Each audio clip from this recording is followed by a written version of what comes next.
El documento lleva fecha del 6 de abril de 1996.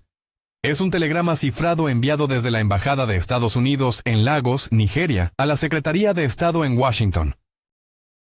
El telegrama, desclasificado en 2009 bajo la Freedom of Information Act y publicado por Wikileaks en 2010, describe una reunión entre funcionarios de la embajada y representantes del gobierno nigeriano, en la que se discutió la controversia generada por los ensayos clínicos que Pfizer Incorporated había realizado en la ciudad de Kano durante el brote de meningitis bacteriana de ese año. El telegrama menciona que el gobierno nigeriano había iniciado una investigación sobre los procedimientos utilizados en esos ensayos y que existía preocupación sobre si los participantes habían otorgado consentimiento informado válido. El gobierno de Nigeria presentó cargos formales contra Pfizer en 2001. El Departamento de Estado de Estados Unidos, según documentos posteriores obtenidos por el periódico The Guardian en 2009, instruyó a sus funcionarios consulares para que recabaran información sobre los testigos clave en el proceso judicial nigeriano. Uno de esos cables diplomáticos describía una estrategia para presionar al fiscal general de Nigeria, utilizando información comprometedora sobre su conducta personal, con el fin de que retirara los cargos contra la empresa. Pfizer negó cualquier conocimiento de esas gestiones diplomáticas. Los niños que participaron en el ensayo sin consentimiento verificable de sus padres tenían entre 2 meses y 13 años. 11 de ellos murieron. Este documento es el punto de entrada al expediente. Pfizer Inc. fue fundada en 1849 en Brooklyn, Nueva York, por el químico alemán Charles Pfizer y su primo Charles Erhardt. La empresa comenzó como fabricante de productos químicos finos y se transformó en productor farmacéutico durante la Segunda Guerra Mundial, cuando el gobierno de Estados Unidos contrató a Pfizer para fabricar penicilina a escala industrial para las fuerzas aliadas. Para 1950, Pfizer era uno de los mayores fabricantes de antibióticos del mundo. La expansión internacional de la empresa se aceleró en las décadas siguientes, con presencia establecida en más de 150 países para finales del siglo XX. En 1996, Pfizer era la segunda empresa farmacéutica más grande del mundo por ingresos y estaba en proceso de desarrollar un antibiótico de nueva generación denominado Trovafloxacina, nombre comercial Trovan, que la empresa esperaba que se convirtiera en uno de sus productos más rentables. El Trovan era un antibiótico de amplio espectro de la familia de las fluoroquinolonas, con actividad demostrada contra múltiples tipos de bacterias, incluyendo el Neisseria meningitidis, agente causante de la meningitis bacteriana. Los ensayos clínicos en adultos realizados en Estados Unidos y Europa habían mostrado resultados prometedores. Pfizer necesitaba datos pediátricos para solicitar la aprobación del medicamento en pacientes infantiles ante la Administración de Alimentos y Medicamentos de Estados Unidos. En enero de 1996, un brote de meningitis bacteriana de proporciones excepcionales se declaró en el estado de Kano, en el norte de Nigeria.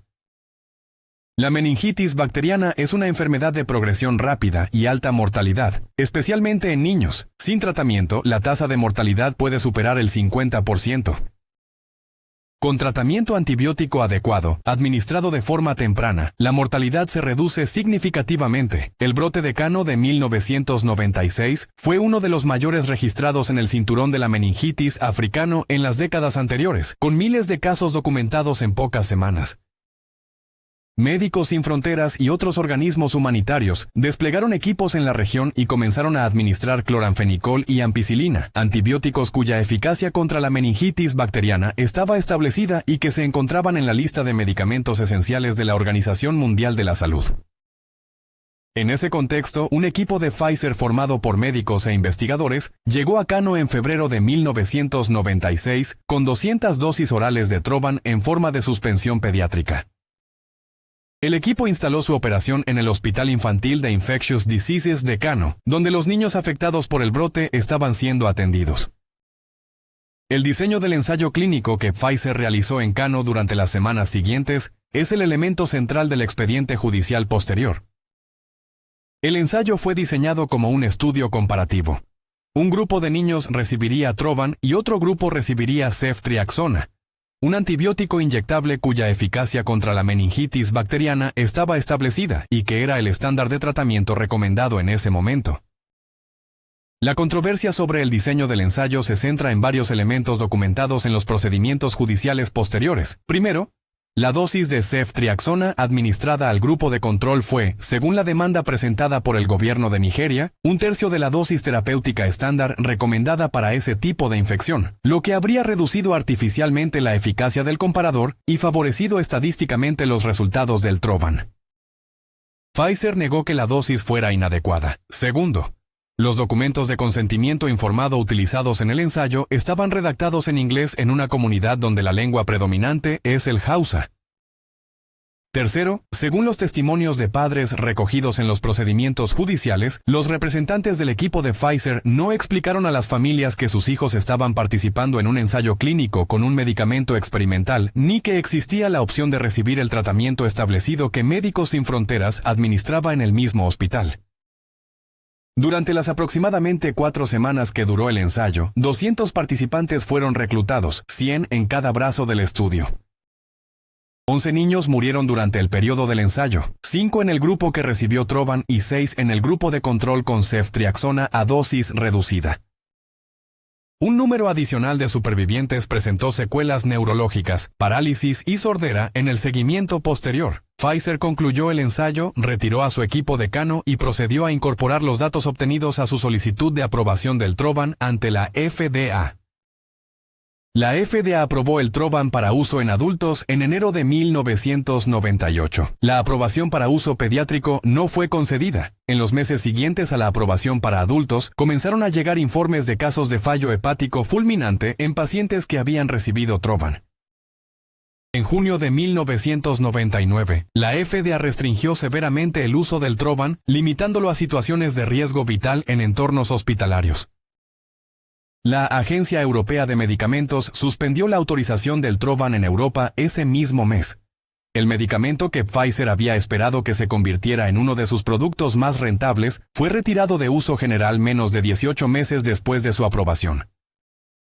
El gobierno del estado de Kano presentó cargos penales contra Pfizer ante los tribunales nigerianos en 2001, alegando que el ensayo había sido realizado sin las autorizaciones reglamentarias requeridas por la legislación nigeriana y sin consentimiento informado válido de los participantes. El gobierno federal de Nigeria presentó una demanda civil separada reclamando una indemnización de $7,000 millones. Pfizer respondió argumentando que el ensayo había contado con la aprobación de un comité de ética del hospital de Kano.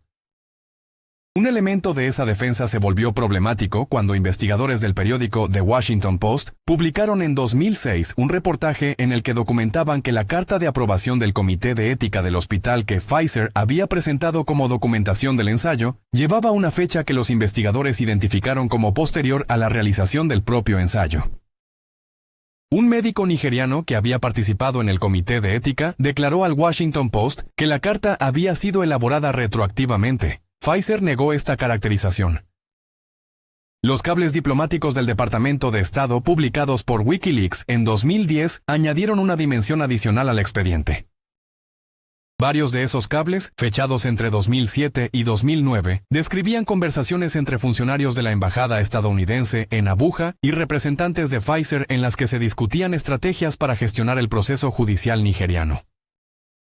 Un cable fechado en abril de 2009, redactado por el encargado de negocios de la embajada, describía que un representante de Pfizer había informado a funcionarios de la embajada que la empresa había contratado investigadores para obtener información comprometedora sobre el fiscal general de Nigeria, Michael Aondoaka, con el objetivo de utilizarla como palanca para que retirara los cargos federales contra la empresa. El cable citaba al representante de Pfizer describiendo la estrategia con el término leverage. Pfizer emitió un comunicado negando que la empresa hubiera autorizado o conocido esas actividades. El Departamento de Estado no realizó ninguna investigación pública sobre el contenido del cable. En 2009, Pfizer alcanzó un acuerdo extrajudicial con el gobierno del estado de Kano por $75 millones, distribuidos entre compensaciones a las familias afectadas, un fondo para el sistema de salud del estado y honorarios legales. El acuerdo incluía una cláusula de confidencialidad que impedía a las partes divulgar los términos específicos. El gobierno federal de Nigeria retiró su demanda civil de $7,000 millones en circunstancias que no fueron explicadas públicamente. Los cargos penales fueron eventualmente sobreseídos. Ningún directivo ni empleado de Pfizer fue procesado penalmente en ninguna jurisdicción por los hechos relacionados con el ensayo de Cano. Las familias de los 11 niños fallecidos recibieron compensaciones económicas cuyos montos individuales no fueron divulgados en virtud de las cláusulas de confidencialidad del acuerdo. El expediente del Trova no es el único componente relevante del historial regulatorio y judicial de Pfizer en el periodo analizado. En 2009, el Departamento de Justicia de Estados Unidos anunció que Pfizer había acordado pagar $2.300 millones para resolver cargos civiles y penales relacionados con la promoción ilegal de 4 medicamentos, incluyendo el analgésico Bextra, para usos no aprobados por la FDA. La multa penal de $1.200 millones incluida en ese acuerdo fue en el momento de su imposición la mayor multa penal corporativa en la historia de Estados Unidos. La investigación del Departamento de Justicia había documentado que representantes de ventas de Pfizer habían sido entrenados para promover medicamentos para indicaciones que la FDA no había aprobado, una práctica denominada off-label promotion, que es ilegal bajo la legislación federal estadounidense. Pfizer suscribió en el contexto de ese acuerdo un Corporate Integrity Agreement con el Departamento de Salud y Servicios Humanos, que establecía mecanismos de supervisión de sus prácticas comerciales durante 5 años. Era el cuarto Corporate Integrity Agreement que Pfizer o sus subsidiarias suscribían desde 1999.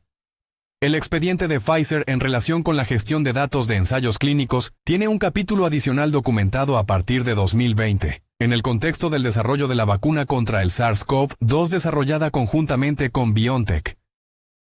En noviembre de 2020, Pfizer anunció que su vacuna había demostrado una eficacia del 95% en la prevención de la enfermedad sintomática en el ensayo clínico de fase 3. La vacuna recibió autorización de uso de emergencia de la FDA en diciembre de ese año y fue posteriormente aprobada de forma completa. En agosto de 2021, un grupo de investigadores presentó ante un tribunal federal de Texas una demanda quitan bajo la False Claims Act, alegando irregularidades en la gestión de datos del ensayo clínico en varios sitios de investigación. La demanda, basada en el testimonio de Brooke Jackson, directora regional de una empresa de gestión de ensayos clínicos subcontratada por Pfizer, alegaba que en al menos 3 sitios de investigación se habían producido irregularidades en los procedimientos de aleatorización, en el segamiento de los participantes y en el registro de eventos adversos. El British Medical Journal publicó un artículo en noviembre de 2021 que describía las alegaciones de Jackson con detalle. Pfizer negó las alegaciones. La FDA declaró que había investigado los sitios mencionados y no había encontrado evidencia que afectara a la integridad del ensayo. El Tribunal Federal desestimó la demanda de Jackson en 2023. La controversia sobre la transparencia de los datos del ensayo continuó siendo objeto de debate en la literatura científica especializada. El expediente de Pfizer, que los documentos disponibles permiten reconstruir, abarca más de 7 décadas y comprende al menos 3 áreas de conducta corporativa objeto de procedimientos judiciales o regulatorios formales. El ensayo clínico de Cano de 1996, resuelto mediante acuerdo extrajudicial con cláusulas de confidencialidad, tras el surgimiento de documentación que cuestionaba la validez del consentimiento informado y la existencia de aprobación ética previa al ensayo. Las prácticas de promoción ilegal de medicamentos, documentadas por el Departamento de Justicia de Estados Unidos en 2009, que resultaron en la mayor multa penal corporativa de la historia estadounidense hasta esa fecha, y las alegaciones sobre gestión de datos en los ensayos clínicos de la vacuna contra el SARS-CoV-2, desestimadas judicialmente pero no resueltas en el plano científico. En cada uno de esos episodios, la empresa mantuvo posiciones de negación de responsabilidad directa y alcanzó resoluciones mediante acuerdos económicos con cláusulas que limitaron la divulgación pública de los hechos subyacentes. El patrón que el expediente describe no es singular en la industria farmacéutica, como los expedientes de otras empresas analizados en este archivo documentan. Lo que el expediente de Pfizer añade al conjunto es la dimensión de la presión diplomática documentada en cables gubernamentales desclasificados, que sitúa la gestión de las consecuencias jurídicas de sus operaciones en un plano que trasciende los mecanismos habituales del litigio corporativo. Los documentos están en los archivos judiciales federales de Estados Unidos, en los registros de Wikileaks y en las actas del Departamento de Justicia. El expediente está abierto,